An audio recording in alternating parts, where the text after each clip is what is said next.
சாலை விபத்தில் சிறப்பு உதவி ஆய்வாளர் பலியாகி இருக்கிறார். கூடுதல் விவரங்களை செய்தியாளர் சதாசிவத்திடம் கேட்கலாம். சதாசிவம், இந்த விபத்து தொடர்பான முழு விவரங்கள் என்ன, விவரிங்க.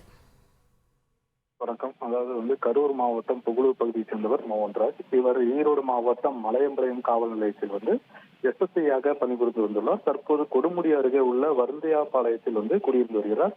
இன்று காலையில் வழக்கம் போல தனது மலைமலை காவல் நிலையத்துக்கு பணிக்கு செல்வதற்காக மோகன்ராஜ் தனது இருசக்கர வாகனத்தில் தலைக்கவசம் அணிந்தவாறு சென்று கொண்டிருந்தார். அப்போது வெங்கம்பூர் அருகே வந்து கொண்டிருந்த போது திடீரென நாய் குறுக்கே வந்ததால் நிலை தடுமாறி எஸ்எஸ்ஐ மோகன்ராஜ் அருகில் உள்ள மின்கம்பத்தில் மோதி தலையில் பலத்த காயம் ஏற்பட்டது. இதையடுத்து உடனடியாக அப்பகுதியினர் 108 ஆம்புலன்ஸ் மூலம் கொடுமுடி அரசு மருத்துவமனைக்கு கொண்டு சென்ற போது அவரை பரிசோதனை செய்த மருத்துவர்கள் ஏற்கனவே உயிரிழந்து விட்டதாக தெரிவித்தனர். இந்த சம்பவம் குறித்து தகவல் அறிந்த கொடுமுடி போலீசார் மற்றும் அவர் பணி செய்யக்கூடிய மலைமலை போலீசார் சம்பவ இடத்திற்கு மற்றும் கொடுமுடி அரசு மருத்துவமனைக்கு உயிரிழந்தவரின் சிறப்பு உதவி ஆய்வாளர் மோகன்ராஜுக்கு அஞ்சலி செலுத்தினர்.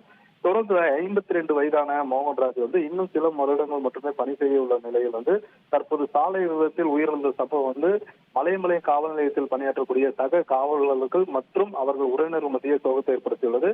தலைக்கவசம் அணிந்த போதும் தெருநாய் குறுக்கே வந்ததால் இந்த விபத்து நிகழ்ந்தது.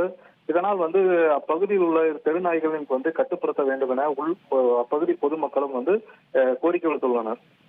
விவரங்களுக்கு நன்றி சதாசிவம்.